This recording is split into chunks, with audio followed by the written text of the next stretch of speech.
ನಮಸ್ಕಾರ ವೀಕ್ಷಕರೇ, welcome to stocks Kannada. ಬನ್ನಿ ನಾಳೆ ನಿಫ್ಟಿ ಹಾಗೂ ಬ್ಯಾಂಕ್ ನಿಫ್ಟಿ ಅನಲೈಸ್ ಮಾಡೋಣ. ನಿಫ್ಟಿ ನೋಡಿ ವೆರಿ ಫ್ಲಾಟ್, ಕೇವಲ 1 ಪಾಯಿಂಟ್ ಅಪ್ಸೈಡ್ನಲ್ಲಿ ಮೂವ್ ಆಗಿದೆ. 25,940ರಲ್ಲಿ ಕ್ಲೋಸ್ ಆಗಿದೆ. ನಿಫ್ಟಿದು 5 ಮಿನಿಟ್ಸ್ ಕ್ಯಾಂಡಲ್ ಸ್ಟಿಕ್ ಚಾರ್ಟ್ ಇದು 25,921ರಲ್ಲಿ ಮಾರ್ಕೆಟ್ ಓಪನ್ ಆಯಿತು. ನಂತರ ಅಲ್ಲಿಂದ ಇಲ್ಲಿ ಮಾರ್ಕೆಟ್ ಓಪನ್ ಆಗಿಬಿಟ್ಟು ಕಂಟಿನ್ಯೂ ಅಪ್ಸೈಡ್ ಮೂಮೆಂಟಮ್ ಆಯಿತು. 26,000 ರೀಚ್ ಆಗಲಿಕ್ಕೆ ಟ್ರೈ ಆಯಿತು, ಆದರೆ 25,980ರಲ್ಲಿ ರಿಜೆಕ್ಷನ್ ಆಗಿಬಿಟ್ಟು ಒಂದು ಮೇಜರ್ ಅಲ್ಲಿ ಸೆಲ್ಲರ್ಸ್ ಇದ್ದಾರೆ. ಕಾಲ್ ರೈಟರ್ಸ್ ತುಂಬ ಜನ ಇದ್ದಾರೆ, ಸೆಲ್ಲರ್ಸ್ ತುಂಬ ಜನ ಇದ್ದಾರೆ. ಹೀಗಾಗಿ ಅಲ್ಲಿಂದ ರಿಜೆಕ್ಷನ್ ಫೇಸ್ ಆಗಿಬಿಟ್ಟು ನೋಡಿ ಮಲ್ಟಿಪಲ್ ಟೈಮ್ 4-5 ಸಲ ರೀಚ್ ಆಯಿತು, ಆದರೂ ಕೂಡ ಸಕ್ಸಸ್ ಆಗಲಿಲ್ಲ. ಅಲ್ಲಿಂದ ರಿಜೆಕ್ಷನ್ ಆಗಿ ನೋಡಿ ಎಲ್ಲಿವರೆಗೆ ಬಂತಂದರೆ ಮಾರ್ಕೆಟ್ ಓಪನ್ ಏನಾಗಿತ್ತು ಓಪನ್ನು ಅದಕ್ಕಿಂತ ಕೆಳಗಡೆ ಬಂದು ಎಕ್ಸಾಕ್ಟ್ಲಿ ನೋಡಿ ಇಲ್ಲಿ ಒಂದು ಸಪೋರ್ಟ್ ಲೈನ್ ಇದೆ. ಎಷ್ಟು ಚೆನ್ನಾಗಿ ಇಂಟ್ರಾಡೇದಲ್ಲಿ ಆ್ಯಕ್ಟ್ ಮಾಡ್ತವೆ ನೋಡಿ, ಸಪೋರ್ಟು ರೆಸಿಸ್ಟೆನ್ಸು. ಇದನ್ನೇ ನಾವು ಕಲಿಬೇಕು ಸ್ನೇಹಿತರೆ. ಇಂಟ್ರಾಡೇದಲ್ಲಿ ಇದನ್ನು ಪರ್ಫೆಕ್ಟ್ ಮಾಡ್ಕೊಂಡ್ಬಿಟ್ರೆ, ಸ್ವಲ್ಪ ಫೈನ್ ಟ್ಯೂನ್ ಅಪ್ ಮಾಡಿಕೊಂಡ್ರೆ ನಮಗೆ ಕಾನ್ಫಿಡೆನ್ಸ್ ಬಿಲ್ಡಪ್ ಆಗುತ್ತೆ. ನಂತರ ನಾವು ಕೂಡ ಸ್ವತಂತ್ರವಾಗಿ ಕಾನ್ಫಿಡೆಂಟ್ ಆಗಿ ಟ್ರೇಡಿಂಗ್ ಮಾಡ್ಬೋದು, ಪ್ರಾಫಿಟನ್ನು ಗಳಿಸ್ಬೋದು. ಏನಕ್ಕೆ ಹೇಳ್ತಾ ಇದ್ದೇನೆ ಅಂದರೆ, ನಿನ್ನೆ ಸೆಬಿದು ರಿಪೋರ್ಟ್ ಬಂದಿದೆ. ಒಂದು 91% ಜನ ಎಫ್ ಆ್ಯಂಡ್ ಓ ಟ್ರೇಡಿಂಗ್ನಲ್ಲಿ ಎಫ್ ಆ್ಯಂಡ್ ಓ ಟ್ರೇಡಿಂಗ್ನಲ್ಲಿ ಲಾಸ್ ಆಗಿದ್ದಾರೆ. ಅದನ್ನ ಎವರೇಜ್ ನೋಡಿದರೆ ಪ್ರತಿಯೊಬ್ಬರು 2 lakhs ಲಾಸ್ ಆಗಿದೆ. ಒಂದು ಎವರೇಜ್ 2 lakhs, ಒಬ್ಬರದು 10 ಲಕ್ಷ ಇರ್ಬೋದು, ಒಬ್ಬರದು 10,000 ಇರ್ಬೋದು, ಒಬ್ಬರದು 1 ಕೋಟಿನ ಆಗಿರ್ಬೋದು. ಬಟ್ ಓವರ್ ಆಲ್ ಎವರೇಜ್ ತೆಗೆದಾಗ ಒಬ್ಬರಿಗೆ 2 ಲಕ್ಷ, ತಲೆಗೆ ಒಬ್ಬರಿಗೆ 2 ಲಕ್ಷದಂತೆ ಲಾಸ್ ಆಗಿದೆ ಅಂತ ಒಂದು ರಿಪೋರ್ಟ್ ಬಂದಿದೆ. ಸೆಬಿ ಅವರು ರಿಪೋರ್ಟ್ ಮಾಡಿದ್ದಾರೆ, ಅನಲೈಸ್ ಮಾಡಿಬಿಟ್ಟು ಎಲ್ಲ ಸ್ಟಡಿ ಮಾಡಿಬಿಟ್ಟು ಲಾಸ್ಟ್ ಇಯರ್ದು 2020ರಿಂದ ಆ ಟೈಮ್ನಿಂದ ಇಲ್ಲಿವರೆಗೆ 91% ಜನ ಪ್ರತಿ ವರ್ಷ ಶೇರ್ ಮಾರ್ಕೆಟ್ನಲ್ಲಿ ಎಫ್ ಆ್ಯಂಡ್ ಓ ಟ್ರೇಡ್ ಮಾಡೋರು, ಇನ್ವೆಸ್ಟ್ಮೆಂಟ್ ಪರ್ಪಸ್ ಅಲ್ಲ, ಎಫ್ ಆ್ಯಂಡ್ ಓ ಟ್ರೇಡ್ ಏನು ಮಾಡ್ತಿರ್ತಾರೆ, intraday trading F and O specially option ಬಯಸ್ಗೆ 91% ಲಾಸ್ ಆಗುತ್ತೆ ಅಂತ ರಿಪೋರ್ಟ್ ಬಂದಿದೆ. ಏನಕ್ಕೆ ಆ ಥರ ಆಗ್ತಾ ಇದೆ? ಗೊತ್ತಿಲ್ಲದೇ ಟ್ರೇಡ್ ಮಾಡೋದ್ರಿಂದ, ಸಪೋರ್ಟು ರೆಸಿಸ್ಟೆನ್ಸ್ ಗೊತ್ತಿಲ್ಲದೇ ಟ್ರೇಡ್ ಮಾಡೋದ್ರಿಂದ, ಪದೇ ಪದೇ ಟ್ರೇಡ್ ಮಾಡೋದ್ರಿಂದ, ಮಲ್ಟಿಪಲ್ ಟ್ರೇಡ್ಸ್ ಮಾಡೋದ್ರಿಂದ, ಓವರ್ ಟ್ರೇಡಿಂಗ್ ಮಾಡೋದ್ರಿಂದ, ಗ್ರೀನ್ ಕಂಡಾಗ ಬೈ ಮಾಡೋದು, ರೆಡ್ ಕಂಡಾಗ ಸೆಲ್ ಮಾಡೋದು, ಸ್ಟಾಪ್ ಲಾಸ್ ಮೇಂಟೈನ್ ಮಾಡದೇ ಇರೋದ್ರಿಂದ, ಅದಕ್ಕೆ ಹಲವಾರು ಕಾರಣಗಳಿವೆ. ಓದದೇ ಇರೋದ್ರಿಂದ ಸಾಕಷ್ಟು ಜನ ಆಪ್ಷನ್ ಟ್ರೇಡಿಂಗ್ ಮಾಡ್ತಾರೆ, ಆದರೆ ಯಾವುದೇ ಒಂದು ಬುಕ್ಕನ್ನು ಕೂಡ ಓದಿರಲ್ಲ. ಆಪ್ಷನ್ ಟ್ರೇಡಿಂಗ್ಗೆ ಸಂಬಂಧಪಟ್ಟಂತೆ ಒಂದೇ ಒಂದು ಪುಸ್ತಕವನ್ನು ಓದಿರಲ್ಲ. ಹಾಗೆಯೇ ಕ್ಯಾಂಡಲ್ಸ್ಗಳ ಬಗ್ಗೆ ನಾಲೆಜ್ ಇಲ್ದೇ ಟ್ರೇಡ್ ಮಾಡೋದು, ಕ್ಯಾಂಡಲ್ಸ್ಗಳ ಬಗ್ಗೆ ಸಾಕಷ್ಟು ಪುಸ್ತಕಗಳಿಗೆ ಅವನು ಓದಬೇಕು. ಇವೆಲ್ಲ ಕಾರಣಗಳಿಂದ 91% ಅವರು ಲಾಸ್ ಆಗಿದ್ದಾರೆ ಅಂತ ನನಗೆ ಪರ್ಸ್ನಲ್ ಅನ್ನಿಸ್ತಾ ಇದೆ. ವೈಯಕ್ತಿಕವಾಗಿ ಸ್ಟಡಿ ಮಾಡಬೇಕು, ಪುಸ್ತಕಗಳನ್ನು ಓದಿ, ಶೇರ್ ಮಾರ್ಕೆಟ್ಗೆ ಸಂಬಂಧಪಟ್ಟಂಥ ಪುಸ್ತಕಗಳನ್ನು ಓದಿ, ಕ್ಯಾಂಡಲ್ಸ್ಗೆ ಸಂಬಂಧಪಟ್ಟಂಥ ಪುಸ್ತಕಗಳನ್ನು ಓದಿ, ಸಪೋರ್ಟು ರೆಸಿಸ್ಟೆನ್ಸನ್ನು ಬ್ಯಾಕ್ ಟೆಸ್ಟ್ ಮಾಡಿ, ಪೇಪರ್ ಟ್ರೇಡಿಂಗ್ ಮಾಡಿ, ಸ್ವಲ್ಪ ಅಮೌಂಟ್ನಿಂದ ಟ್ರೇಡಿಂಗ್ ಸ್ಟಾರ್ಟ್ ಮಾಡಿ. ಮೊದಲು ಕಲಿಯಿರಿ, ಮೊದಲು ಓದಿ, ನಂತರ ಪೇಪರ್ ಟ್ರೇಡಿಂಗ್ ಮಾಡಿ, ನಂತರ ಸ್ವಲ್ಪ ದುಡ್ಡಿನಿಂದ ಟ್ರೇಡಿಂಗನ್ನು ಸ್ಟಾರ್ಟ್ ಮಾಡ್ಬೋದು. ಅದು ಕೂಡ ಸ್ಟ್ರಿಕ್ಟಾಗಿ ದಿನಕ್ಕೆ 1 ಇಲ್ಲ 2 ಟ್ರೇಡ್ ಅಷ್ಟೇ ಮಾಡಬೇಕು. ಮಲ್ಟಿಪಲ್ ಟ್ರೇಡ್ಸ್ ಮಾಡಬಾರ್ದು, ಓವರ್ ಟ್ರೇಡಿಂಗ್ ಮಾಡಬಾರ್ದು. ಮತ್ತು ಸ್ಟ್ರಿಕ್ಟಾಗಿ ಒಂದು ಪ್ರಿನ್ಸಿಪಲನ್ನು ಇಟ್ಕೋಬೇಕು ನಾವು. ಇಲ್ಲಪ್ಪ ಒಂದು ದಿನಕ್ಕೆ 1ರಿಂದ 2 ಟ್ರೇಡ್ ಅಷ್ಟೇ ಮಾಡ್ತೀನಿ ನಾನಂತೂ ಒಂದು ಪಾಲಿಸಿ ಹಾಕ್ಕೋಬೇಕು. ಆ ಲಕ್ಷ್ಮಣ ರೇಖೆಯನ್ನು ದಾಟಬಾರ್ದು. ಸಪೋರ್ಟು ರೆಸಿಸ್ಟೆನ್ಸನ್ನು ಕಂಪಲ್ಸರಿ ನೋಡಿಬಿಟ್ಟು ಟ್ರೇಡ್ ಮಾಡಬೇಕು. ಎಂಟ್ರಿ ಎಕ್ಸಿಟ್ ಪಾಯಿಂಟನ್ನು ಮೊದಲೇ ನಾವು ಮಾರ್ಕ್ ಮಾಡಿ ಇಟ್ಕೋಬೇಕು. Risk reward ರೇಷಿಯೋವನ್ನು ಗುರುತಿಸ್ಕೋಬೇಕು. 1:2, 1:3, ನಮ್ಗೆ ಎಷ್ಟು ರಿಸ್ಕ್ ರಿವಾರ್ಡ್ ಬೇಕು ಅದನ್ನು ಕೂಡ ಮಾಹಿತಿ ಇಟ್ಕೊಂಡಿರಬೇಕು. ಇವೆಲ್ಲ ಒಂದು ಮಾಹಿತಿ ಕಲೆ ಹಾಕಿ ಒಂದು ಪರ್ಫೆಕ್ಟ್ ಆಗಿಬಿಟ್ಟು ಟ್ರೇಡ್ ಮಾಡಿದರೆ 100% ಪ್ರಾಫಿಟ್ ಆಗಬಹುದು. ಇವೆಲ್ಲ ಮಾಡದೇ ಇರೋದ್ರಿಂದ, ಬ್ಲೈಂಡ್ ಆಗಿ ಟ್ರೇಡ್ ಮಾಡ್ತಾ ಇರೋದ್ರಿಂದ ಸಾಕಷ್ಟು ಜನ 91% ಅವರು ಲಾಸ್ ಆಗ್ತಾ ಇದ್ದಾರೆ ಅಂತ ನನ್ನ ವೈಯಕ್ತಿಕ ಅಭಿಪ್ರಾಯ. ಕಲ್ತ್ಬಿಟ್ಟು ಟ್ರೇಡಿಂಗ್ ಮಾಡಿದರೆ ಡೆಫಿನೆಟ್ಲಿ ಸಕ್ಸಸ್ ಸಿಗುತ್ತೆ. ಇದರಲ್ಲಿ ಕೂಡ ಅದ್ರ ಜೊತೆಗೆ ಮೇಜರ್ ಪ್ರಾಬ್ಲಮ್ ಏನಂದರೆ ಟ್ರೇಡಿಂಗ್ ಸೈಕಾಲಜಿಯನ್ನು ಇಂಪ್ರೂವ್ ಮಾಡಿಕೊಂಡ್ರೆ ಸಕ್ಸಸ್ ಸಿಗುತ್ತೆ. ಸೊ ಏನಕ್ಕೆ ಹೇಳಿದ್ನೆಂದರೆ ನೋಡಿ, ಚಾರ್ಟ್ ತೋರಿಸ್ತಾ ಇದೆ ಇಲ್ಲಿ ನಮಗೆ, ಇಲ್ಲಿ ಸಪೋರ್ಟ್ ಇದೆ, ನೋಡಿ ಎಕ್ಸಾಕ್ಟ್ಲಿ ಸಪೋರ್ಟ್ ಹತ್ರ ಸಪೋರ್ಟ್ ತೊಗೊಂಡ್ಬಿಟ್ಟು ಅಪ್ಸೈಡ್ ಮೂವ್ ಆಗಿದೆ. ನೋಡಿ ಏನಕ್ಕೆ ಸಪೋರ್ಟ್ ತೊಗೊಂಡು ಮೂವ್ ಆಯಿತು ಅದನ್ನು ಕೂಡ ಹೇಳ್ತಾ ಇದ್ದೀನಿ ನೋಡಿ. ಇಯರ್ ಜೂಮ್ ಮಾಡ್ತೀನಿ ನೋಡಿ. ಒಂದು ಡೋಜಿ ಕ್ಯಾಂಡಲ್ ಫಾರ್ಮ್ ಆಗಿದೆ, ಒಂದು ರೆಡ್ ಕ್ಯಾಂಡಲ್ಲು, ಒಂದು ಡೋಜಿ ಗ್ರೀನ್ ಕ್ಯಾಂಡಲ್ ಫಾರ್ಮ್ ಆಗಿದೆ ನೋಡಿ, ಅಥವಾ ಬುಲ್ಲಿಶ್ ಡೋಜಿ ಕ್ಯಾಂಡಲ್ ಫಾರ್ಮ್ ಆಗಿದೆ. ಅದು ಏನು ಸಿಗ್ನಲ್ ಮಾಡುತ್ತೆ? ಎಸ್, ಟ್ರೆಂಡ್ ರಿವರ್ಸ್ ಆಗ್ತಾ ಇದೆ ಅಂತ. ಇಲ್ಲಿ ಸಪೋರ್ಟ್ ಇದೆ, ಡೋಜಿ ಕ್ಯಾಂಡಲ್ ಫಾರ್ಮ್ ಆಗಿದೆ, ಗ್ರೀನ್ ಡೋಜಿ ಕ್ಯಾಂಡಲ್ ಅಥವಾ ಬುಲ್ಲಿಶ್ ಡೋಜಿ ಕ್ಯಾಂಡಲ್ ಫಾರ್ಮ್ ಆಗಿದೆ. ಅದು ಸಿಗ್ನಲ್ ಮಾಡ್ತಾ ಇದೆ ಬುಲ್ಲಿಶ್ ಮೂಮೆಂಟಮ್ ಸ್ಟಾರ್ಟ್ ಆಗುತ್ತೆ ಅಂತೆ. ಅದರ ನೆಕ್ಸ್ಟ್ ಕ್ಯಾಂಡಲ್ ಕೂಡ ಗ್ರೀನ್ ಫಾರ್ಮ್ ಆಗಿದೆ, ನೆಕ್ಸ್ಟ್ ಕ್ಯಾಂಡಲ್ ನೋಡಿ ಗ್ರೀನ್ ಫಾರ್ಮ್ ಆಗಿದೆ. ಅವಾಗ ನಾವು ಎಂಟರ್ ಆಗಬೇಕು, ಒಂದು ಕಾಲ್ ಆಪ್ಷನ್ನ ಬೈ ಮಾಡಬೇಕು. ಸ್ಟಾಪ್ ಲಾಸನ್ನು ಈ ಒಂದು ಸಪೋರ್ಟ್ ಲೈನಲ್ಲೇ ಸ್ಟಾಪ್ ಲಾಸ್ ಇಟ್ಬಿಟ್ಟು ಆ್ಯಡ್ ದ ಮನಿ ಅಥವಾ ಇನ್ ದ ಮನಿ ಕಾಲ್ ಆಪ್ಷನ್ನ ಬೈ ಮಾಡಿದರೆ ಫಂಟಾಸ್ಟಿಕ್ ಅರ್ನಿಂಗ್ ನೋಡಿ. 26,000ವರೆಗೆ ರೀಚ್ ಆಗಿದೆ. ಸಾಕು, 26,000 ರೌಂಡ್ ಫಿಗರು. ಮೇಜರ್ ಹರ್ಡಲ್ಲಿದೆ, ಮೇಜರ್ ರೆಸಿಸ್ಟೆನ್ಸ್ ಇದೆ ಅಂತ ಎಲ್ಲರಿಗೂ ಗೊತ್ತಿದೆ. ಯಾಕಂದರೆ ಅಲ್ಲಿ ಸಾಕಷ್ಟು ಜನ ಕಾಲ್ ರೈಟರ್ಸ್ ಇದ್ದಾರೆ, ಸೆಲ್ಲರ್ಸ್ ಸಾಕಷ್ಟು ಜನ ಇದ್ದಾರೆ. ಅಲ್ಲಿ ಪ್ರಾಫಿಟ್ ಬುಕ್ ಮಾಡ್ಕೊಂಡ್ಬಿಡಬೇಕು. Best earning in the intraday ಒಂದು ಆಪ್ಷನ್ ಕೊಟ್ಟಿದೆ ಇವತ್ತು ಮಾರ್ಕೆಟು. ನಿಫ್ಟಿಯಲ್ಲಿ ಆಪ್ಷನ್ ಬಯರ್ಸ್ಗೆ ಫಂಟಾಸ್ಟಿಕ್ ಅಪಾರ್ಚುನಿಟಿ ಕೊಟ್ಟಿದೆ ನೋಡಿ. ನಾವು ಏನು ಮಾಡ್ಬೇಕಂದ್ರೆ ಮಾರ್ಕೆಟ್ ಓಪನ್ ಆದ ತಕ್ಷಣವೇ ಧುಮುಕಬಾರ್ದು. ಸೊ ಇಲ್ಲಿ ಮಾರ್ಕೆಟ್ ಓಪನ್ ಆಗಿದೆ, ವೇಟ್ ಆ್ಯಂಡ್ ವಾಚ್ ಮಾಡೋಣ. ಓಕೆ, ಅಪ್ಸೈಡ್ ಆಯಿತು, ಮತ್ತೆ ಡೌನ್ ಬಂತು, ಮತ್ತೆ up and down, up and down, up and down ಆಯಿತು. ಅವಾಗ ನಾವು ಒಂದು ಮಾರ್ಕ್ ಮಾಡೋಣ, ಇಲ್ಲೊಂದು ಲೈನು. ಸೊ ಇಲ್ಲೊಂದು ಬಾಕ್ಸ್ ಕೂಡ ಆಗಿದೆ, ಮಾರ್ಕ್ ಮಾಡೋಣ. ಅದ್ರ ಕೆಳಗಡೆ ಬಂದಿದೆ. ಓಕೆ, ನೋಡೋಣ ಎಲ್ಲಿವರೆಗೆ ಬರುತ್ತೆ. ಇಲ್ಲಿ ಸಪೋರ್ಟ್ ಇದೆ, ಅದೇನಾದರೂ ಬ್ರೇಕ್ ಆಗುತ್ತಾ ಅಥವಾ ಹೋಲ್ಡ್ ಮಾಡುತ್ತಾ, ವೇಟ್ ಆ್ಯಂಡ್ ವಾಚ್ ಮಾಡಬೇಕು. ಬಂದು ಇಲ್ಲಿ ಹೋಲ್ಡ್ ಮಾಡಿದೆ, ಒಂದು ಡೋಜಿ ಕ್ಯಾಂಡಲ್ ಫಾರ್ಮ್ ಆಗಿದೆ, ಅದರ ನೆಕ್ಸ್ಟ್ ಕ್ಯಾಂಡಲ್ ಕೂಡ ಗ್ರೀನ್ ಫಾರ್ಮ್ ಆಗಿದೆ. ಅವಾಗ ಕಾನ್ಫಿಡೆನ್ಸ್ ಬರುತ್ತೆ, ಎಂಟರ್ ಆಗ್ಬೋದು. ಏನಕ್ಕೆ ಎಂಟರ್ ಆಗ್ಬೋದು? ಚಿಕ್ಕ ಸ್ಟಾಪ್ ಲಾಸ್ ಸಿಗುತ್ತೆ ನಮಗೆ ಅಲ್ಲಿ ಎಂಟರ್ ಆದರೆ. Very small stop loss, big profit.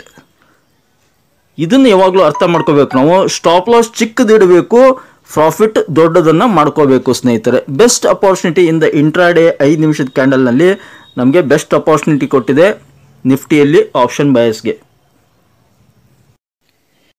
ಇನ್ನು ಡೈಲಿ ಚಾರ್ಟ್ನಲ್ಲಿ ನೋಡಿ ಸ್ನೇಹಿತರೆ, ನಿನ್ನೆ ಏನು ಅನಲೈಸ್ ಮಾಡಿದ್ವಿ ನಾವು, 26,000 ಒಂದು ಫಸ್ಟ್ ಟಾರ್ಗೆಟ್ ಇಟ್ಕೊಂಡಿದ್ವಿ. ಎಸ್, 26,000 ಅದು ಇವತ್ತು ರೀಚ್ ಆಗಿದೆ. ನಮ್ಮ ಒಂದು ಟಾರ್ಗೆಟ್ ರೀಚ್ ಆಗಿದೆ ಇವತ್ತು ಅಂತ ಹೇಳ್ಬೋದು. ಕೆಳಗಡೆ ಸಪೋರ್ಟ್ ಏನು ಇಟ್ಕೊಂಡಿದ್ವಿ 25,800, 880ವರೆಗೆ ಬಂದ್ಬಿಟ್ಟು ಅಲ್ಲಿಂದ ಸಪೋರ್ಟ್ ತೊಗೊಂಡು ಫಂಟಾಸ್ಟಿಕ್ ರಿಕವರಿ ಆಗಿತ್ತು ಇಂಟ್ರಾಡೇದಲ್ಲಿ ನೋಡಿ.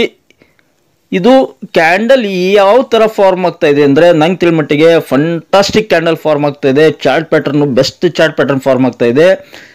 ಏನ್ರಿ ಇದು ಒಂದೇ ಪಾಯಿಂಟ್ ಮೂವ್ ಆಗಿದೆ, ಫ್ಲ್ಯಾಟ್ ಇದೆ ಅಂದರೂ ಚೆನ್ನಾಗಿದೆ ಅಂತ ಇದಿರಲ್ಲ ಅಂತ ಕೇಳ್ಬೋದು ನೀವು. ಆದರೆ ಒಂದು 3-4 ದಿನ, 2-3 ದಿನ ಹೋದರೆ ನಿಮಗೆ ಗೊತ್ತಾಗುತ್ತೆ. ಏನಕ್ಕೆ ಕೇಳ್ತಾ ಇದ್ದೀನಿ ನೋಡಿ. ಈ ಕ್ಯಾಂಡಲನ್ನು ನೋಡಿ, ಬುಲ್ಲಿಶ್ ಹ್ಯಾಮರ್ ಕ್ಯಾಂಡಲ್. ಇಲ್ಲಿ ನೋಡಿ 1 ದಿನ, 2 ದಿನ, 3 ದಿನ, 4 ದಿನ, 5 ದಿನ ಮಾರ್ಕೆಟು ಒಂದು ಕನ್ಸಾಲ್ಟೇಷನ್ ಮೋಡ್ನಲ್ಲಿತ್ತು, ಅದೇ ರೇಂಜ್ನಲ್ಲಿತ್ತು. ಅದೇ ಥರ ಇಲ್ಲಿ ಕೂಡ ಫಾರ್ಮ್ ಆಗುತ್ತಾ ನೋಡಿ. ಬುಲ್ಲಿಶ್ ಬಿಗ್ ಕ್ಯಾಂಡಲ್, ಒಂದು ಇಲ್ಲಿ ರೆಸಿಸ್ಟೆನ್ಸ್ ಇದೆ 26,000, ಅದರ ಹತ್ರನೇ ನಾಳೆನೂ ಒಂದು ಕ್ಲೋಸ್ ಆಗಬೇಕು candle. Next day big move ಬರುತ್ತೆ, ಅದಕ್ಕೋಸ್ಕರ ಹೇಳ್ತು ನೋಡಿ. Big rally rest, big rally rest, big rally, ಇದು ನನ್ನ ಲಾಜಿಕ್ ಸ್ನೇಹಿತರೆ. ಇನ್ನೊಮ್ಮೆ ಹೇಳ್ತೀನಿ ನೋಡಿ. Big rally rest, big rally rest, big rally. Okay, most probably Thursday ಇಲ್ಲ ಫ್ರೈಡೇ ಒಂದು ಅಪ್ಸೈಡ್ 26,250 ಕ್ರಾಸ್ 400 ಇದೆ ನಮ್ಮ ಟಾರ್ಗೆಟು ಫ್ರೈಡೇವರೆಗೆ. ನೋಡೋಣ ನಾಳೆ ಹೇಗೆ ಮೂವ್ ಆಗುತ್ತೆ. ನಾಳೆನೂ ಮೋಸ್ಟ್ಲಿ ಡೋಜಿ ಕ್ಯಾಂಡಲ್ ಫಾರ್ಮ್ ಆಗೋ, ಇವತ್ತಿಂದು ಡೋಜಿ ಫಾರ್ಮ್ ಆಗಿದೆ. ನಾಳೆ ಕೂಡ ಬಿಗ್ ರೆಸಿಸ್ಟೆನ್ಸ್, ನಾಳೆ ಸಪೋರ್ಟ್ ರೆಸಿಸ್ಟೆನ್ಸ್ ನೋಡೋದಾದರೆ ನೋಡಿ 26,000 is a very big resistance. ಅದನ್ನು ಏನಾದರೂ ಕ್ರಾಸ್ ಆಗಿ ಬೈ ಚಾನ್ಸ್, ಕ್ರಾಸ್ ಆಗೋದು ಡೌಟು, ಕ್ರಾಸ್ ಆಗಿಬಿಟ್ಟು ಏನಾದರೂ ಬೈ ಚಾನ್ಸ್ 5-10 ನಿಮಿಷ ಇದ್ರ ಮೇಲೆ ಸಸ್ಟೇನ್ ಆಗ್ತಂದರೆ, ಇವತ್ತು ನೋಡಿ ಟಚ್ ಆಗಿಬಿಟ್ಟು ರಿಜೆಕ್ಷನ್ ಆಯಿತು. ಆ ಥರ ಆಗಬಾರ್ದು. 26,000 ಮೇಲ್ಗಡೆ ಒಂದು 10ರಿಂದ 15 ನಿಮಿಷ ಸಸ್ಟೇನ್ ಆಗಬೇಕು. ಸಸ್ಟೇನ್ ಆದರೆ ರ್ಯಾಲಿ ಬರುತ್ತೆ, 26,002 ರೀಚ್ ಆಗ್ಬೋದು, ಒಂದು ಪಾಸಿಬಿಲಿಟಿ. ಇನ್ನು ಕೆಳಗಡೆ ಸಪೋರ್ಟ್ ಯಾವುದು? ಒನ್ ಆ್ಯಂಡ್ ಓನ್ಲಿ ಸಪೋರ್ಟ್ ಮತ್ತೆ 25,800 ಮೇಜರ್ ಸಪೋರ್ಟನ್ನು ಇಟ್ಕೊತೀನಿ ನಾನು. 25,800 is a big support for tomorrow ಇಂಟ್ರಾಡೇದಲ್ಲಿ. ಚಾರ್ಟ್ ಪ್ಯಾಟರ್ನ್ ಮಾತ್ರ ಬೆಸ್ಟ್ ಕ್ರಿಯೇಟ್ ಆಗ್ತಾ ಇದೆ. ನಾಳೆನೂ ಡೋಜಿ ಆಗಬೇಕು, ನಾಡಿದ್ದು ಒಂದು ರ್ಯಾಲಿ ಬರ್ಬೋದು, ಅಥವಾ ನಾಡ್ದು ಡೋಜಿ ಆಗಿಬಿಟ್ರೆ ಫ್ರೈಡೇ ಬಿಗ್ ರ್ಯಾಲಿ, ಐದರ್ ಥರ್ಸ್ಡೇ ಆರ್ ಫ್ರೈಡೇ ಒಂದು ಬಿಗ್ ರ್ಯಾಲಿ ಬರ್ಬೋದು. ಯಾಕಂದರೆ ನಾಳೆ ಬ್ಯಾಂಕ್ ನಿಫ್ಟಿ ಎಕ್ಸ್ಪೈರಿ ಡೇ ಇರೋದ್ರಿಂದ ಸ್ವಲ್ಪ ಬ್ಯಾಕ್ ಫೈರ್ ಆಗೋ ಚಾನ್ಸ್ ಇರುತ್ತೆ. ಬ್ಯಾಂಕ್ ನಿಫ್ಟಿ ಏನಾದರೂ ಮೂವ್ ಆದರೆ 100% ನಿಫ್ಟಿ ಕೂಡ ಅದ್ರ ಜೊತೆಗೆ ಮೂವ್ ಆಗುತ್ತೆ. ಮೋಸ್ಟ್ ಪ್ರಾಬಬ್ಲಿ ನಾಳೆ ಕೂಡ ಒಂದು ಸೈಡ್ ವೇ ಮಾರ್ಕೆಟ್ ಇರೋ ಚಾನ್ಸ್ ಇರುತ್ತೆ. ಬ್ಯಾಂಕ್ ನಿಫ್ಟಿ ಸಪೋರ್ಟ್ ಮಾಡಲಿಲ್ಲ ಇವತ್ತು ನೋಡಿ. 137 ಪಾಯಿಂಟ್ ಒಂದು ಫಾಲ್ ಆಗಿದೆ, ಕರೆಕ್ಷನ್ ಆಗಿದೆ, ಪ್ರಾಫಿಟ್ ಬುಕ್ಕಿಂಗ್ ಅಂತ ಹೇಳ್ಬೋದು. 53,968ರಲ್ಲಿ ಕ್ಲೋಸ್ ಆಗಿದೆ. 54,000 ಹೋಲ್ಡ್ ಮಾಡಿಲ್ಲ, ಅದರ ಕೆಳಗಡೆ ಕ್ಲೋಸ್ ಆಗಿದೆ. ಬ್ಯಾಂಕ್ ನಿಫ್ಟಿ ನೋಡಿ 5 ಮಿನಿಟ್ಸ್ ಕ್ಯಾಂಡಲ್ ಸ್ಟಿಕ್ ಚಾರ್ಟ್ ಇದು. 54,110ರಲ್ಲಿ ಮಾರ್ಕೆಟ್ ಓಪನ್ ಆಯಿತು. ಇಲ್ಲಿ ವೀಕ್ ಇದೆ, ಸೊ ಇಲ್ಲಿ ಓಪನ್ ಆಗಿಬಿಟ್ಟು ನೋಡಿ ಅಲ್ಲಿಂದ ಫಾಲ್ ಆಯಿತು. ಎಕ್ಸಾಕ್ಟ್ಲಿ ಇಲ್ಲಿ ಸಪೋರ್ಟ್ ತೊಗೊಂತು ನೋಡಿ. ಎಷ್ಟು ಫಂಟಾಸ್ಟಿಕ್ ಆ್ಯಕ್ಟ್ ಆಗಿದೆ ಅಂದರೆ, ಸಪೋರ್ಟ್ ಅಂದರೆ ಬೆಸ್ಟ್ ನೋಡಿ. ಎಷ್ಟು ವೀಕ್ಗಳಿವೆ, 2-3 ಸಲ ಟಚ್ ಆಯಿತು, ಆದರೂ ಕೂಡ ಬೆಸ್ಟ್ ಸಪೋರ್ಟ್ ತೊಗೊಂಡ್ಬಿಟ್ಟು ಮೇಲ್ಗಡೆ ಪುಷ್ ಆಯಿತು ನೋಡಿ. ಇಲ್ಲಿ ಕೂಡ ನೋಡಿ ಮಲ್ಟಿಪಲ್ ಟೈಮ್ ಟಚ್ ಆಗಿದೆ ಕ್ರಾಸ್ ಆಗಲಿಕ್ಕೆ, ಇದು ರೆಸಿಸ್ಟೆನ್ಸು. ಸೇಮ್ ಇಲ್ಲಿ ಹೇಗೆ ಮಲ್ಟಿಪಲ್ ಟೈಮ್ ಟಚ್ ಆಗಿಬಿಟ್ಟು ಅಲ್ಲಿಂದ ಸಪೋರ್ಟ್ ತೊಗೊಂಡ್ಬಿಟ್ಟು ಮೇಲ್ಗಡೆ ಹೋಯ್ತು, ಅಲ್ಲಿ ಕೂಡ ಮಲ್ಟಿಪಲ್ ಟೈಮ್ ಟಚ್ ಆಗಿಬಿಟ್ಟು ಆ ರೆಸಿಸ್ಟೆನ್ಸ್ ಫೇಸ್ ಆಗಿ ಕೆಳಗಡೆ ಬಂತು. ಎಷ್ಟು ಬ್ಯೂಟಿಫುಲಿ ಒಂದು ಇಂಟ್ರಾಡೇದಲ್ಲಿ ಆ್ಯಕ್ಟ್ ಆಗ್ತವೆ ನೋಡಿ ಸ್ನೇಹಿತರೆ. ಸಪೋರ್ಟು ರೆಸಿಸ್ಟೆನ್ಸು ಬೆಸ್ಟ್ ಸಿನೇರಿಯೋ ನೋಡಿ. ಕಲ್ತ್ರೆ ತುಂಬ ನಿಮಗೂ ಅರ್ಥ ಆಗುತ್ತೆ ಅದು ಎಷ್ಟು ಚೆನ್ನಾಗಿ. ಕಾನ್ಫಿಡೆನ್ಸ್ ನೋಡಿ, resistance support, okay, resistance and support ನೋಡಿ. ಇಲ್ಲಿ ಸಪೋರ್ಟ್ ಇದೆ, ಇಲ್ಲಿ ರೆಸಿಸ್ಟೆನ್ಸ್ ಇದೆ, ಅದ್ರ ಮಧ್ಯೆ ಟ್ರೇಡ್ ಆಗಿದೆ. ಮಾರ್ಕೆಟ್ ಇಲ್ಲಿ ಓಪನ್ ಆಗಿದೆ, ಕೆಳಗಡೆ ಬಂದಿದೆ, ಸಪೋರ್ಟ್ ತೊಗೊಂಡಿದೆ, ಮೇಲ್ಗಡೆ ಹೋಯ್ತು, ಟ್ರೈ ಮಾಡಿತು ಮೇಲ್ಗಡೆ 54,150 ದಾಟಲಿಕ್ಕೆ. ಆದರೆ 54,150ರಲ್ಲಿ ರೆಸಿಸ್ಟೆನ್ಸ್ ಫೇಸ್ ಆಗಿಬಿಟ್ಟು ಕೆಳಗಡೆ ಬಂತು. ಆದರೆ ಆಪ್ಷನ್ ಬಾಯಸ್ಗೆ ಬೆಸ್ಟ್ ಅವಕಾಶ ಕೊಟ್ಟು ನೋಡಿ. ಇಲ್ಲಿ ರೆಸಿಸ್ಟೆನ್ಸ್ ಇದೆ, ಅದ್ರ ಕೆಳಗಡೆ ಒಂದು ವಿಕ್ ಫಾರ್ಮ್ ಆಗಿ ಅಗೇನ್ ಒಂದು ಬುಲ್ಲಿಶ್ ಕ್ಯಾಂಡಲ್ ಫಾರ್ಮ್ ಆಯಿತು, ಗ್ರೀನ್ ಕ್ಯಾಂಡಲ್. ಅದ್ರ ಮೇಲ್ಗಡೆ ಮತ್ತೊಂದು ಗ್ರೀನ್ ಕ್ಯಾಂಡಲ್ ಫಾರ್ಮ್ ಆಯಿತು. ಆವಾಗ ನಾವು ಇಲ್ಲಿ ಒಂದು ಕಾಲ್ ಬೈ ಮಾಡೋಣ, ಬೈ ಮಾಡೋಣ, ಕಾಲ್ ಆಪ್ಷನ್ ಆ್ಯಟ್ ದ ಮನಿ ಅಥವಾ ಇನ್ ದ ಮನಿ ಬೈ ಮಾಡಿಬಿಟ್ಟು ಎಲ್ಲಿ ಬೈ ಮಾಡಬೇಕು, ಇಲ್ಲಿ ಬೈ ಮಾಡಿಬಿಟ್ಟು ಸ್ಟಾಪ್ ಲಾಸನ್ನು ಡೇ ಲೋದಲ್ಲಿ ಇಡೋಣ. ಡೇ ಲೋ ಅಂದರೆ ಇಲ್ಲಿದೆ ಆ್ಯಕ್ಚುಲಿ, ಆದರೆ ನಾವು ಟ್ರೇಡ್ ಮಾಡುವಾಗ ಡೇ ಲೋ ಇದಾಗಿರುತ್ತೆ. ಸೊ ಅಲ್ಲಿ ಸ್ಟಾಪ್ ಲಾಸ್ ಇಟ್ಬಿಟ್ಟು ಟ್ರೇಡ್ ಮಾಡಿದರೆ ನೋಡಿ ಬೆಸ್ಟ್ ಸಾಲ್ಕು. ಇಲ್ಲಿ ನಾವು ಪ್ರಾಫಿಟ್ ಬುಕ್ ಮಾಡ್ಕೊಂಬಿಡೋಣ. 150 ಪಾಯಿಂಟ್ ಸಿಕ್ಕಿರುತ್ತೆ. 54,000ದಲ್ಲಿ ನಾವು ಎಂಟರ್ ಆದರೂ ಕೂಡ 54,150ರವರೆಗೆ ಬಂದಿದೆ. ಸಾಕು 150 ಪಾಯಿಂಟ್ಸ್ ಅದನ್ನ ನಾವು ಡೀಪ್ ಇನ್ ದ ಮನಿ ಅಥವಾ ಆಟ್ ದ ಮನಿ ಪ್ರೀಮಿಯಂನಲ್ಲಿ ಕನ್ವರ್ಟ್ ಮಾಡಿದರೆ 30-50 ಪಾಯಿಂಟ್ ನಮಗೆ ಈಸಿಲಿ ಸಿಕ್ಕಿರೋದು. ಇಂಟ್ರಾಡೇದಲ್ಲಿ ಫಂಟಾಸ್ಟಿಕ್ ಅರ್ನಿಂಗ್ ಅಂತ ಹೇಳ್ತೀನಿ ನಾನು. ಈ ಥರ ಚಿಕ್ಕ ಚಿಕ್ಕ ಅರ್ನಿಂಗ್ಸ್ಗಳನ್ನು ಮಾಡ್ತಾ ಹೋದರೆ ಹನಿ ಕೂಡಿದರೆ ಹಳ್ಳ, ತೆನೆ ಕೂಡಿದರೆ ಬಳ್ಳ ಅಂತಾರಲ್ಲ, ಅದೇ ಥರ 1 ವರ್ಷ ಸಾಕು ಸ್ನೇಹಿತರೆ. 1 ವರ್ಷ ಇಷ್ಟೇ ಸ್ಟ್ರಿಕ್ಟಾಗಿ ಡಿಸಿಪ್ಲಿನ್ ಆಗಿ ಟ್ರೇಡ್ ಮಾಡಿಬಿಟ್ರೆ ಲಕ್ಷಗಟ್ಟಲೆ ಗಳಿಸ್ಬೋದು ಇದರಲ್ಲಿ. ನಂತರ ಟ್ರೇಡ್ ಮಾಡಬಾರ್ದು. 1 ಎಂಟ್ರಿ ವೇಟ್ ಆ್ಯಂಡ್ ವಾಚ್ ಮಾಡಿ 1 ಎಂಟ್ರಿ ಮಾಡಿದ್ದೀವಿ, ಒಂದು ಸ್ಟಾಪ್ ಲಾಸ್ ಇಟ್ಟಿದ್ದೀವಿ, ಒಂದು ಟಾರ್ಗೆಟ್ ರಿಚೀವ್ಡ್ ಎಷ್ಟು 35-50 ಪಾಯಿಂಟ್ ಸಿಕ್ಕಿದೆ. ಓಕೆ, 35-50 ಪಾಯಿಂಟ್ ಬ್ಯಾಂಕ್ ನಿಫ್ಟಿಯಲ್ಲಿ ಸಿಕ್ಕಿದೆ. ಸಾಕು ಒಂದು ದಿನಕ್ಕೆ ಫಂಟಾಸ್ಟಿಕ್ ಅರ್ನಿಂಗ್ಸ್. ನಾವು ಎಷ್ಟು ಲಾಟ್ ಹಾಕ್ತೀವಿ ಅದರ ತಕ್ಕಂಗೆ ಕ್ಯಾಲ್ಕುಲೇಟ್ ಮಾಡ್ಕೋಬೋದು ಪ್ರಾಫಿಟ್ಟು. ಅದನ್ನೇ ಕುಡಿಸ್ತಾ ಹೋದರೆ ಮಲ್ಟಿಪ್ಲೈ ಕಂಪೌಂಡಿಂಗ್ ಮಾಡ್ತಾ ಹೋದರೆ ದುಡ್ಡನ್ನು ಫಂಟಾಸ್ಟಿಕ್ ಅರ್ನಿಂಗ್ ಆಗುತ್ತೆ. ನಂತರ ಟ್ರೇಡ್ ಮಾಡೋದು ಅವತ್ತಿನ ದಿನ ಬಿಟ್ಟು ಬಿಡಬೇಕು, ನೆಕ್ಸ್ಟ್ ಡೇ ನೋಡಬೇಕು. ಯಾಕಂದರೆ ಮತ್ತೆ ಟ್ರೇಡ್ ಮಾಡಿದರೆ ಲಾಸ್ ಆಗುತ್ತೆ. ಫಾಲ್ ಆಗಿದೆ, ಇಲ್ಲಿ ವೀಕ್ ಫಾರ್ಮ್ ಆಗಿದೆ, ಒಂದು ವೊಲಟಿಲಿಟಿ ಫಾರ್ಮ್ ಆಗಿದೆ. ಹೀಗಾಗಿ ಬೇಡ. ಒಂದು ಆಪ್ಷನ್ ಅಂತರೂ ಬ್ಯಾಂಕ್ ನಿಫ್ಟಿ ಥರನೇ ಕೊಟ್ಟಿತ್ತು, ಬೆಸ್ಟ್ ಅಪಾರ್ಚುನಿಟಿ ಕೊಟ್ಟಿತ್ತು ಸ್ನೇಹಿತರೆ ಟ್ರೇಡ್ ಮಾಡಲಿಕ್ಕೆ ಆಪ್ಷನ್ ಬಾಯಸ್ಗೆ. ಇದೇ ಥರ ಅರ್ಥ ಮಾಡ್ಕೊಳ್ಳಿ, ನೋಡಿ, ಸ್ಟಡಿ ಮಾಡಿ. ಸಪೋರ್ಟ್ ರೆಸಿಸ್ಟೆನ್ಸ್ ಹೇಗೆ ಆ್ಯಕ್ಟ್ ಆಗ್ತವೆ ನೋಡಿ. ರೆಸಿಸ್ಟೆನ್ಸ್ ಮತ್ತು ಇಲ್ಲಿ ಮೇಲೆ ಹೋದರೂ ಕೂಡ ರೆಸಿಸ್ಟೆನ್ಸ್ ಫೇಸ್ ಆಗಿ ಕೆಳಗಡೆ ಬಂದಿದೆ. ಓಕೆ, ಬ್ಯಾಂಕ್ ನಿಫ್ಟಿಯಲ್ಲಿ ಕೂಡ ನಿನ್ನೆ ಅನಲೈಸ್ ಮಾಡಿದಾಗೆ ಪ್ರೆಡಿಕ್ಟ್ ಮಾಡಿದಾಗೆ 54,000 ಫಸ್ಟ್ 54,250 54,500 ಟಾರ್ಗೆಟ್ ಇತ್ತು ನಮ್ಮದು, ಆದರೆ ರೀಚ್ ಆಗಿಲ್ಲ. 54,500 54,500 ಟಾರ್ಗೆಟ್ ಇತ್ತು, ನಂತರ ಈ ವಾರದಲ್ಲಿ 55,000 ಟಾರ್ಗೆಟ್ ಇದೆ. ನೋಡೋಣ ಹೇಗೆ ರೀಚ್ ಆಗುತ್ತೋ ಇಲ್ವೋ. ಅಂಟಿಲ್ ಫ್ರೈಡೇ 55,000 ಟಾರ್ಗೆಟ್ ಇದೆ ನಮ್ಮದು. ನೋಡೋಣ ಸ್ನೇಹಿತರೆ. ಇಲ್ಲಿ ನೋಡಿ ಇನ್ಸೈಡ್ ಕ್ಯಾಂಡಲ್ ಫಾರ್ಮ್ ಆಗಿದೆ. ಮತ್ತೆ ನೋಡಿ ಇಷ್ಟು ದಿನ ಮೂವ್ ಆಯಿತು, ಅಪ್ಸೈಡ್ ಮೂವ್ ಆಯಿತು. ಸ್ವಲ್ಪ ರೆಸ್ಟ್ ತೊಗೊತಾ ಇದೆ. ರೆಸ್ಟ್ ತೊಗೊಂಡ್ರಷ್ಟು ಬೆಸ್ಟ್ ನಮಗೆ. ನಾಳೆ ಬ್ಯಾಂಕ್ ನಿಫ್ಟಿದು ಎಕ್ಸ್ಪೈರಿ ಡೇ ಇದೆ. ಹೀಗಾಗಿ ನಾಳೆ ಕೂಡ ಒಂದು ಡೋಜಿ ಕ್ಯಾಂಡಲ್ ಫಾರ್ಮ್ ಆಗಬೇಕು. ಆದರೆ ಗುರುವಾರನೂ ಫಾರ್ಮ್ ಆಗಬೇಕು. ಡೋಜಿ ಶುಕ್ರವಾರ ಬೆಸ್ಟ್ ಮೂವ್ ಬರುತ್ತೆ. ಶುಕ್ರವಾರ ದಿನ 55,000 ರೀಚ್ ಆಗೋ ಎಲ್ಲ ಚಾನ್ಸಸ್. ಏಕೆಂದರೆ ಇಷ್ಟು ದಿನ ಇಲ್ಲಿ ರೆಸ್ಟ್ ತೊಗೊಂಡ್ಬಿಟ್ಟು ನೋಡಿ ಒನ್ ವೇ ರ್ಯಾಲಿ ಕೊಟ್ಟಿದೆ. ಹೀಗಾಗಿ ಒಂದು 2 ದಿನ ಇಲ್ಲಿ ರೆಸ್ಟ್ ತೊಗೊಂಡ್ರೆ ಮಾರ್ಕೆಟು ಬೆಸ್ಟ್ ಮೂವ್ಮೆಂಟ್ ಬರುತ್ತೆ. ಅಪ್ಸೈಡ್ ರ್ಯಾಲಿ ಒಂದು ಸಿನೇರಿಯೋ. ಇನ್ನೊಂದು ಇರಾನ್ ಹಜ್ಬುಲ್ಲಾ ಒಂದು ವಾರ್ ಟೆನ್ಷನ್ ಕೂಡ ಇದೆ, ನಡೀತಾ ಇದೆ. ಅದನ್ನು ಹೇಗೆ ಮಾರ್ಕೆಟು ಕನ್ಸಿಡರ್ ಮಾಡ್ತವೆ ಗೊತ್ತಿಲ್ಲ. ಅಮೇರಿಕನ್ ಮಾರ್ಕೆಟ್ ನೆಗೆಟಿವ್ ಆದರೆ ಇಂಡಿಯನ್ ಮಾರ್ಕೆಟ್ ನೆಗೆಟಿವ್ ಆಗುತ್ತೆ ಅಂತ ತಿಳ್ಕೊಬೇಕು. ಅದು ಒಂದು ಹಿಂಟ್ ಕೊಡಬಲ್ಲೆ. ಅಮೇರಿಕನ್ ಮಾರ್ಕೆಟ್ ಹೇಗಿರುತ್ತೆ ನೋಡೋಣ ಇದರ ನಂತರ. ಅದು ವಾರ್ ಟೆನ್ಷನ್ ಇದೆ. ಅದು ಬಿಟ್ಟರೆ ಬೇರೆ ಯಾವುದೇ ನೆಗೆಟಿವಿಟಿ ಗ್ಲೋಬಲಿ ಸದ್ಯಕ್ಕಂತೂ ಇಲ್ಲ ಸ್ನೇಹಿತರೆ. ಇನ್ನು ನಾಳೆದು ಸಪೋರ್ಟ್ ರೆಸಿಸ್ಟೆನ್ಸ್ ನೋಡೋದಾದರೆ 100 ಫಸ್ಟ್ ಆ್ಯಂಡ್ ಫೈನಲ್ ಸಪೋರ್ಟ್ 53,600. ನಿನ್ನೆ ಕೊಟ್ಟಾಗೆ 53,600 ಒಂದೇ ಒಂದು ಸಪೋರ್ಟ್ ಇಟ್ಕೊಳ್ಳೋಣ. ಅದಕ್ಕಿಂತ ಕೆಳಗೆ ಬರಲಿಕ್ಕಿಲ್ಲ ಅನ್ಕೋತೀನಿ. ಅದರ ಹತ್ರ ಬಂದರೂ ಕೂಡ ಅಲ್ಲಿಂದ ಸಪೋರ್ಟ್ ತೊಗೊಂಡು ರಿಕವರಿ ಆಗ್ಬೋದು. ಇನ್ನು ಅಪ್ಸೈಡ್ ಇಲ್ಲಿ 54,250 ಇವತ್ತಿನ ಏನು ಹೈ ಇದೆಯಲ್ಲ ಅದೇ ಫಸ್ಟ್ ಹರ್ಡಲ್, ಫಸ್ಟ್ ಟಾರ್ಗೆಟು. ಅದನ್ನು ದಾಟ್ತು ಅಂದರೆ 54,555 ಈ ಥರ ಅಪ್ಸೈಡ್ ಟಾರ್ಗೆಟನ್ನು ಇಟ್ಕೋಬೋದು. ಇನ್ನು ಅಮೇರಿಕನ್ ಮಾರ್ಕೆಟ್ ನೋಡಿ ಡೌ ಜೋನ್ಸು ಫ್ಲ್ಯಾಟ್ ಇದೆ, S&P ಫ್ಲ್ಯಾಟ್ ಇದೆ. ಅಮೇರಿಕನ್ ಮಾರ್ಕೆಟ್ ನೋಡಿ ಡೌ ಜೋನ್ಸು ಫ್ಲ್ಯಾಟ್ ಇದೆ, S&P 500 ಫ್ಲ್ಯಾಟ್ ಇದೆ, ಹಾಗೆ ನಸ್ಡಾಕ್ ಕೂಡ ಫ್ಲ್ಯಾಟ್ ಇದೆ. Over all American market flat ಇದೆ. ಓಕೆ, ನಾಳೆ ಇಂಡಿಯನ್ ಮಾರ್ಕೆಟ್ ಕೂಡ ಫ್ಲ್ಯಾಟ್ ಇರಬಹುದು ಅನಿಸುತ್ತೆ.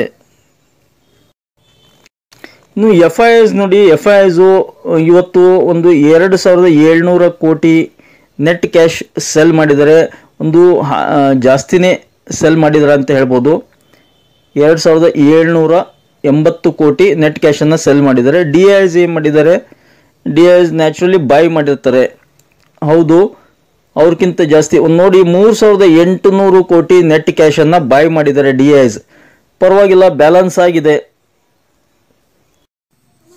ಇನ್ನು SGX ನಿಫ್ಟಿ ಅಥವಾ ಗಿಫ್ಟ್ ನಿಫ್ಟಿ ನೋಡಿ 49 ಪಾಯಿಂಟ್ ಮೈನಸ್ನಲ್ಲಿ ಟ್ರೇಡ್ ಆಗ್ತಾ ಇದೆ ಸದ್ಯಕ್ಕೆ.